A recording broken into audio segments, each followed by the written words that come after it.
Hello guys, current affairs funda में आप सभी का स्वागत है।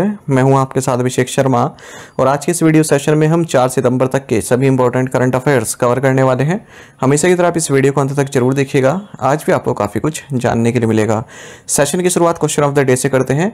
इसका आंसर आपको अभी कॉमेंट बॉक्स में देना है। पूछ रहे हैं कि संघाई सहयोग संगठन यानी कि SCO में कितने सदस्य हैं। How many members are there in Shanghai Cooperation Organisation SCO। Option हैं 8, 9, 10 या फिर 6। तो जल्दी से आंसर कर दीजिए, फिर हम आगे बढ़ते हैं। और इसी तरह के क्वेश्चन यदि आप प्रैक्टिस करना चाहते हैं तो मैं टेलीग्राम पर जरूर ज्वाइन करें। करंट अफेयर्स फंडा नाम से हमारा टेलीग्राम चैनल है।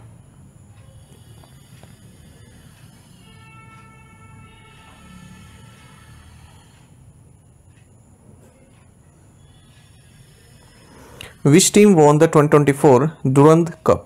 2024 डुरंड कप किस टीम ने जीता है। ऑप्शंस आपके सामने हैं। सही आंसर ऑप्शन डी है, नॉर्थ ईस्ट यूनाइटेड। आपको जानना चाहिए 2024 दुरंत कप या फिर आप कहेंगे इंडियन ऑयल दुरंत कप, क्योंकि स्पॉन्सरशिप इंडियन ऑयल ने की है। ये 133वां एडिशन था इस दुरंत कप का, जो कि ओल्डेस्ट फुटबॉल टूर्नामेंट है एशिया में। ये 2024 का Durand cup final North East United ने जीता है। इन्होंने मोहन बगान को हराया है और नॉर्थ ईस्ट यूनाइटेड का ये फर्स्ट एवर जो है टाइटल विनिंग है। मतलब पहली बार इन्होंने कोई ट्रॉफी जीती है अपने इतिहास में। और ये जो फाइनल है ये साल्ट लेक स्टेडियम कोलकाता में खेला गया है। अगर हम अवार्ड्स की बात करें तो गोल्डन ग्लव गुरमीत सिंह को मिला है नॉर्थ ईस्ट यूनाइटेड से। गोल्डन बूट नोआ सदोई को मिला है केरल ब्लास्टर्स से। और गोल्डन बॉल जितिन MS को मिला है नॉर्थ ईस्ट यूनाइटेड से। In which category did Indian javelin thrower Sumit Antil win the gold medal at Paris Paralympics. भारतीय भाला फेंक खिलाड़ी सुमित एंटिल ने पेरिस पैरालंपिक में किस श्रेणी में स्वर्ण पदक जीता। सही आंसर ऑप्शन सी है F64। आपको जानना चाहिए star javelin thrower Sumit Antil ये first Indian man and second from our country बन गए हैं जिन्होंने अपना टाइटल डिफेंड किया है पैरालंपिक्स गेम्स में। तो इन्होंने जैवलिन थ्रो की F64 कैटेगरी में गोल्ड मेडल जीता है। साथ ही पैरालंपिक्स रिकॉर्ड भी सेट किया है 70.59 मीटर के साथ। ये सोनीपत हरियाणा से आता है। इन्होंने अपना ही पैरालंपिक रिकॉर्ड को और अच्छा किया है। 68.55 मीटर का इनका पहले रिकॉर्ड था जो टोक्यो पैरालंपिक में इन्होंने सेट किया था, तो उसी को एडवांस किया है 70.59 मीटर। ठीक है, लेकिन इनका जो वर्ल्ड रिकॉर्ड है वो अभी भी है 73.29 मीटर का। एंडिल जो है सेकंड इंडियन बन गए हैं ओवरऑल शूटर अवनी लेखारा के बाद, जिन्होंने पैरालंपिक्स टाइटल अपना डिफेंड किया है। जो F64 कैटेगरी है उन एथलीट्स के लिए होती है जिनके लोअर लिम्स में प्रॉब्लम होती है या फिर जो लेग लेंथ होती है उसमें डिफरेंस रहता है। इंडिया के योगेश काथुनिया इन्होंने अपना second successive Paralympic silver medal जीता है mains discus throw F56 event में। वहीं बैडमिंटन प्लेयर नितेश कुमार इन्होंने गोल्ड मेडल जीता पेरिस पैरालंपिक्स में। इंडियन शटलर्स या फिर बैडमिंटन प्लेयर्स थुलासिमाथी मुरुगसन और मनीषा रामदास इन्होंने सिल्वर और ब्रॉन्ज मेडल जीते हैं respectively women singles SU5 category में।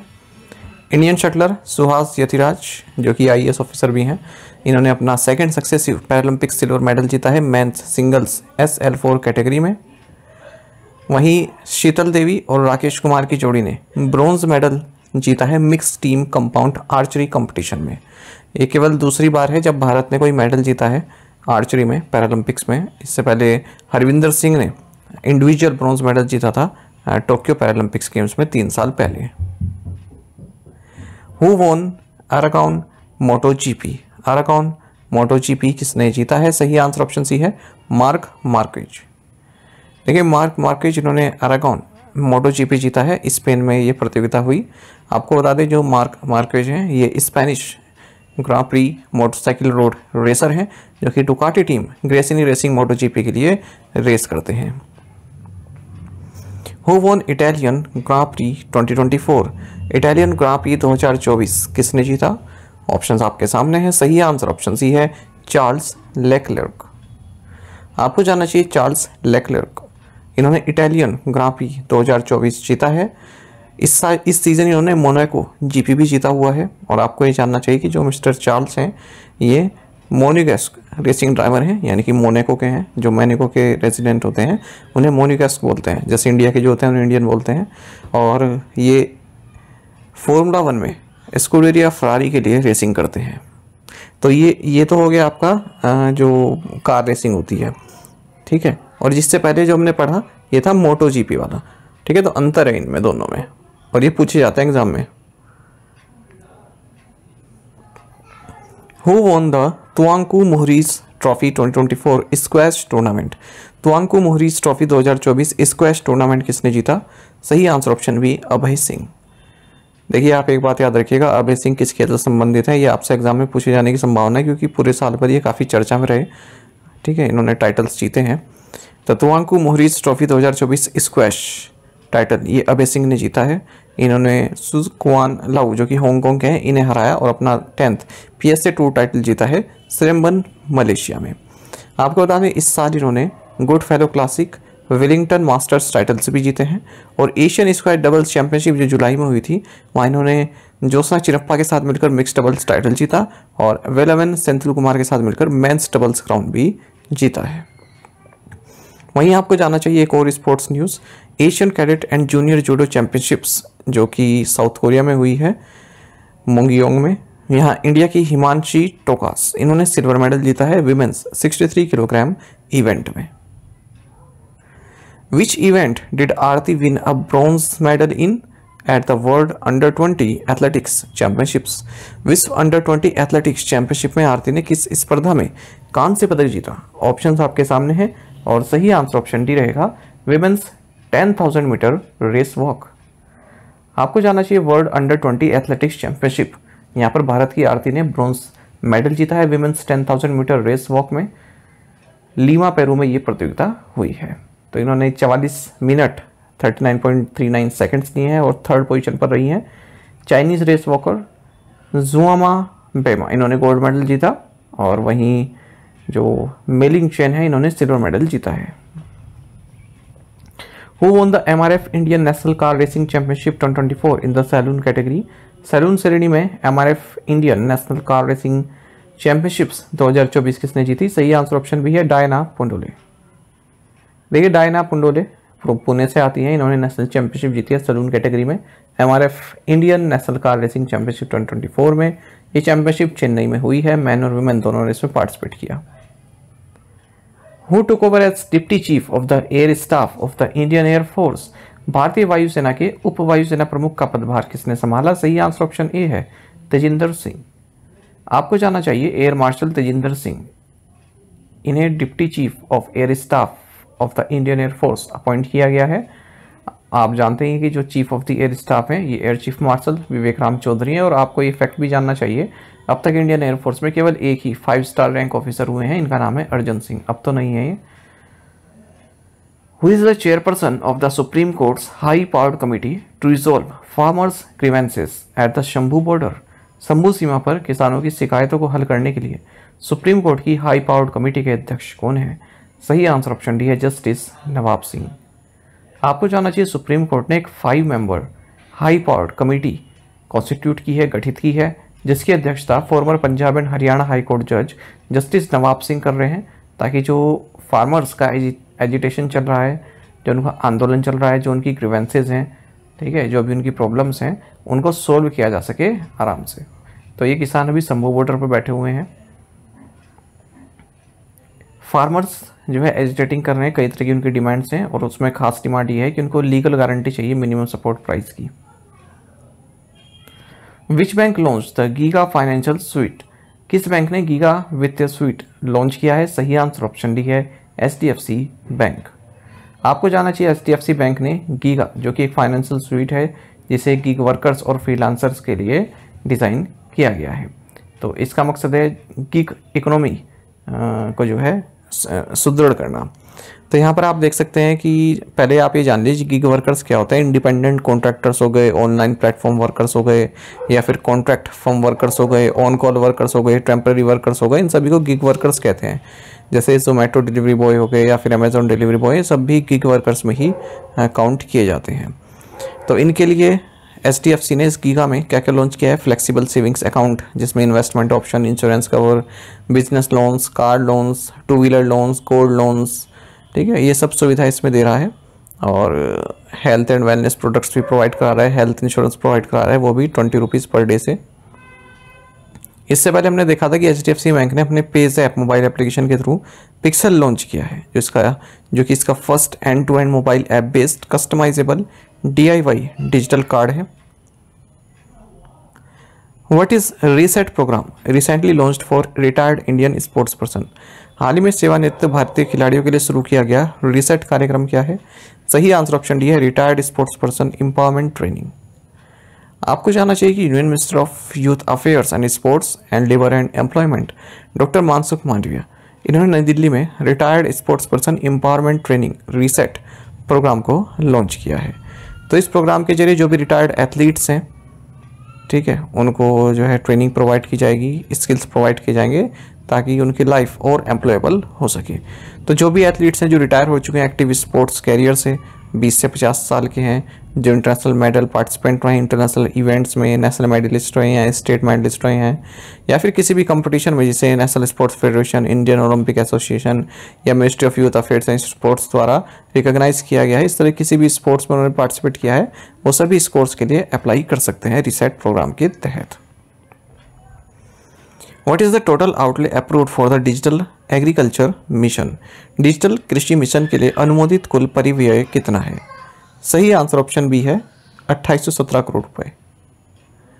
देखिए, यूनियन कैबिनेट कमेटी ने डिजिटल एग्रीकल्चर मिशन को अप्रूव कर दिया है और इसका जो टोटल परिव्यय है ये 2817 करोड़ रुपए है, जिसमें सेंट्रल गवर्नमेंट का शेयर 1940 करोड़ रुपए रहने वाला है। तो ये जो है डिजिटल एग्रीकल्चर इनिशिएटिव्स को कवर करेगा, जैसे कि डिजिटल पब्लिक इंफ्रास्ट्रक्चर क्रिएट किया जाएगा, डिजिटल जनरल क्रॉप एस्टिमेशन सर्वे DGCES को इम्प्लीमेंट किया जाएगा, और भी जो IT इनिशिएटिव्स हैं सेंट्रल गवर्नमेंट के या फिर स्टेट गवर्नमेंट के या फिर एकेडमिक एंड रिसर्च इंस्टीट्यूशंस के एग्रीकल्चर से संबंधित, उनको कवर इसमें किया जाएगा। इसमें 3 डिजिटल पब्लिक इंफ्रास्ट्रक्चर बिल्ड किए जाएंगे, एग्रीस्टैक, कृषि डिसीजन सपोर्ट सिस्टम और soil profile mapping. Where will the first semiconductor park in Uttar Pradesh be established? Uttar Pradesh का पहला सेमीकंडक्टर पार्क कहाँ स्थापित किया जाएगा? सही आंसर ऑप्शन डी है, ग्रेटर नोएडा। आपको जानना चाहिए first semiconductor park Uttar Pradesh का ये ग्रेटर नोएडा में स्टैब्लिश किया जाएगा, नोएडा इंटरनेशनल एयरपोर्ट के पास में ही, और 2.40 लाख चिप्स पर मंथ यहाँ पर प्रोड्यूस की जाएंगी और 90 मेगावाट इलेक्ट्रिसिटी और 2000 millilitres of water per day इसकी रिक्वायरमेंट रहने वाली है। इसी इनिशिएटिव के साथ यूपी 4th स्टेट बने जाएगा हमारे देश में जो सेमीकंडक्टर पॉलिसी को इम्प्लीमेंट करेगा। इससे पहले गुजरात, उड़ीसा और तमिलनाडु के यहाँ जो है सेमीकंडक्टर पॉलिसी ऑलरेडी है। Who distributed certificates to 11 lakh women under the लखपति दीदी स्कीम? लखपति दीदी योजना के तहत 11 लाख महिलाओं को प्रमाण पत्र किसने वितरित किए? सही answer option C, Narendra Modi. आपको जानना चाहिए प्राइम मिनिस्टर नरेंद्र मोदी ने 11 लाख महिलाओं को जिन्हें लखपति दीदी स्कीम से बेनिफिट हुआ है, ठीक है, उन्हें सर्टिफिकेट डिस्ट्रीब्यूट किए हैं महाराष्ट्र के जलगांव में। देखिए, नमो ड्रोन दीदी और लखपति दीदी ये 2 काफ़ी मेजर स्कीम्स रही हैं गवर्नमेंट की, जिसके तहत रूरल एरियाज़ में जो महिलाएं हैं उनकी इनकम बढ़ाने पर जोर दिया जा रहा है। लखपति दीदी स्कीम की बात करें तो इसका मकसद है 20 मिलियन वुमेन जो विलेजेस में आती हैं उनकी स्किल डेवलपमेंट करना, ठीक है। और लखपति दीदी एक सेल्फ हेल्प ग्रुप मेंबर है जिसकी एनुअल इनकम 1 लाख या इससे ज़्यादा की हो जाती है।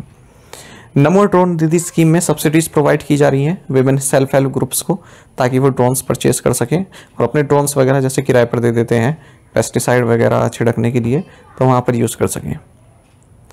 साथ ही प्राइम मिनिस्टर नरेंद्र मोदी ने platinum jubilee celebration of Rajasthan high court इसमें भी पार्टिसिपेट किया है जोधपुर में। Where was the second largest diamond ever found? अब तक का दूसरा सबसे बड़ा हीरा कहाँ पाया गया? सही आंसर ऑप्शन सी है, बोत्सवाना। देखिए, second largest diamond ever found 2492 carat ये बोत्सवाना में पाया गया है। कैनेडियन फर्म लुकारा डायमंड द्वारा इसको माइन किया गया। आपको बता दें जो लार्जेस्ट डायमंड है 3106 कैरेट का, इसको साउथ अफ्रीका में पाया गया था 1905 में। कुलिनन डायमंड भी इसको कहते हैं। और फिर इसको जो है पीसेस में कट किया गया और जो ब्रिटिश क्राउन ज्वेल्स है उसमें इनकॉर्पोरेट इसको किया गया। Botswana one of the world's biggest producer है डायमंड्स का, लगभग 20% ग्लोबल प्रोडक्शन बोत्सवाना में होता है डायमंड का। Which country recently implemented the right to disconnect law? हाल ही में किस देश ने राइट टू डिस्कनेक्ट कानून लागू किया? सही आंसर ऑप्शन बी ऑस्ट्रेलिया है। देखिए ऑस्ट्रेलिया ने जो अपने वर्कर्स हैं उन्हें लीगल राइट दिया है राइट टू डिस्कनेक्ट करने का, यानी कि जब ऑफिस टाइम के बाद यदि आपके जो एम्प्लॉयर है वो आपका कॉल वगैरह करता है या फिर किसी भी तरह का कॉन्टैक्ट करता है आपसे, तो आप उसको नो कह सकते हैं। People can now refuse to monitor, read और respond to their employers attempt to contact them outside work hours unless that refusal is deemed unreasonable. इस तरह के लॉस कुछ यूरोपियन और लैटिन अमेरिकन कंट्रीज में भी है। फ्रांस ने भी राइट टू डिस्कनेक्ट इंट्रोड्यूस किया था 2017 में। Where is the Kakrapar Atomic Power Station KAPS located, which started operating at its full capacity? Kakrapar परमाणु ऊर्जा स्टेशन कहाँ स्थित है जिसने अपनी पूरी क्षमता पर काम करना शुरू कर दिया है? सही आंसर ऑप्शन ए गुजरात। आपको जाना चाहिए इंडिया का जो सेकंड होम बिल्ड 700 मेगावाट का न्यूक्लियर पावर रिएक्टर है Kakrapar atomic power station KAPS Gujarat, ये अपनी फुल कैपेसिटी पर ऑपरेट करना इसने शुरू कर दिया है।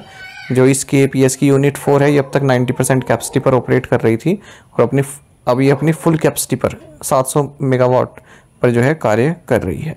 आपको बता दें भारत 14 और 700 megawatt nuclear power reactor build कर रहा है सेम डिज़ाइन पर, 2031-32 तक ऑपरेशनल हो जाएंगे। NPCIL प्रेजेंटली 24 रिएक्टर्स को ऑपरेट करता है हमारे देश में जिनकी टोटल कैपेसिटी 8180 मेगावाट की है और 8 यूनिट्स जिनकी क्षमता 6800 मेगावाट की है वो अंडर कंस्ट्रक्शन है।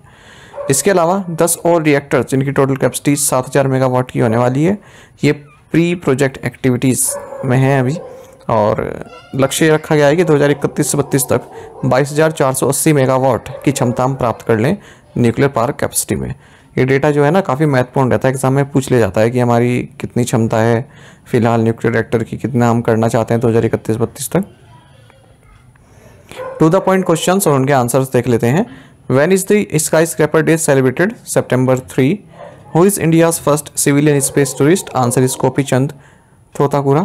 Who has been appointed New Zealand bowling coach for Test series in India? Jacob Oram. Union Minister Jyotiraditya Scindia inaugurated shooting range in Gwalior, Madhya Pradesh. Named after double Olympic medalist Manu Bhaker. Which cricketer surpassed Daniel Vittori 705 wickets to become the leading wicket taker among left arm spinners across all formats? Answer is Sakib Al Hasan Bangladesh. आप में से कई students बिल्कुल सही answer किया है। इसी तरह से आप पार्टिसिपेट करते रहिए। चलिए टू द पॉइंट क्वेश्चंस देख लेते हैं। इन्हें आपको अभी ट्राई करना है कमेंट बॉक्स में। SI कुडिल scheme is related to which state और UT? Which country will host ICC Women's T20 World Cup 2024? Where was South India's first Adivasi library कानू inaugurated? Which state police introduced real-time safe travel facility for women through dial 112? The central government aims to open more than how many crore accounts under प्रधानमंत्री जनधन योजना in fiscal year 25? तो इन पांचों questions के answer आपको comment box में देने हैं। यदि एक क्वेश्चन का आंसर भी आपको आता है तो भी आप हमें कमेंट बॉक्स में अवश्य बताइएगा। ज़्यादा से ज़्यादा संख्या में आप पार्टिसिपेट करने की कोशिश किया कीजिए। साथ ही आपको बताएं जो विजेता बैच है बैंकिंग अवेयरनेस स्पेशल बैच, ये स्टार्ट हो चुका है हमारा। इसमें कंप्लीट बैंकिंग अवेयरनेस हम आपको प्रोवाइड करा रहे हैं और जितने भी आपकी बैंकिंग एग्जाम है सबके लिए यूज़फुल रहने वाला है। 1 साल की वैलिडिटी रहती है। केवल 399 में आपको बैच मिल जाएगा। अगर आप डेमो लेक्चर्स देखने चाहते हैं तो स्टार्टिंग के 2 जो लेक्चर्स हैं उनकी वीडियोस और PDF हमारी ऐप पर अपलोडेड है, उन्हें आप देख सकते हैं और एक आइडिया पा सकते हैं किस तरह कंटेंट हम आपको प्रोवाइड करा रहे हैं। तो इसे आप बाय कर सकते हैं हमारी करंट अफेयर्स फंडा ऐप पर जाकर, जिसका लिंक वीडियो के डिस्क्रिप्शन में आपको मिल जाएगा, फिर फर्स्ट कमेंट में मिल जाएगा। यदि आप हमारे daily current affairs PDF, weekly PDF, monthly PDF और हर महीने के banking and economic awareness PDF चाहते हैं तो करंट अफेयर्स फंडा का 1 ईयर मेंबरशिप प्लान आप ज्वाइन कर सकते हैं, जिसके तहत हम आपको 1 साल तक जितना भी हमारा PDF कंटेंट है प्रोवाइड कराते हैं और वैलिडिटी 1 साल की रहती है। कोई भी आपका एग्जाम हो, SSC, banking, railway, state PCS, जहाँ पर भी जनरल अवेयरनेस या करंट अफेयर्स पूछे जाते हैं, सभी एग्जाम्स के लिए हमारे PDF कंटेंट काफ़ी यूजफुल रहता है। इसमें आपको करंट अफेयर्स के साथ साथ कैटेगरी वाइज क्विज भी प्रोवाइड करा रहे हैं। तो एक बार अगर आपने हमारे करंट अफेयर्स पढ़ लिए, उनके बाद इन क्विज को अटैम्प्ट किया तो यकीन मानिए आपका करंट अफेयर्स सेक्शन काफ़ी स्ट्रॉन्ग हो जाए, काफ़ी अच्छा आप स्कोर कर पाएंगे अपने आने वाले एग्जाम्स में। तो लिंक वीडियो के डिस्क्रिप्शन में फर्स्ट कमेंट में आपको मिल जाएगा, वहाँ से आप कोर्स बाय कर सकते हैं। कोई भी जानकारी चाहते हैं हमारे कोर्स से संबंधित तो हमारा कस्टमर केयर नंबर है 8448169188, इस पर आप व्हाट्सएप कर सकते हैं या फिर कॉल करके भी जानकारी प्राप्त कर सकते हैं। साथ ही करंट अफेयर्स फंडा को आप टेलीग्राम पर भी ज्वाइन कर लीजिए। यहाँ पर रेगुलर वीडियो अपडेट्स और करंट क्विज हम आप सभी के डालते रहते हैं।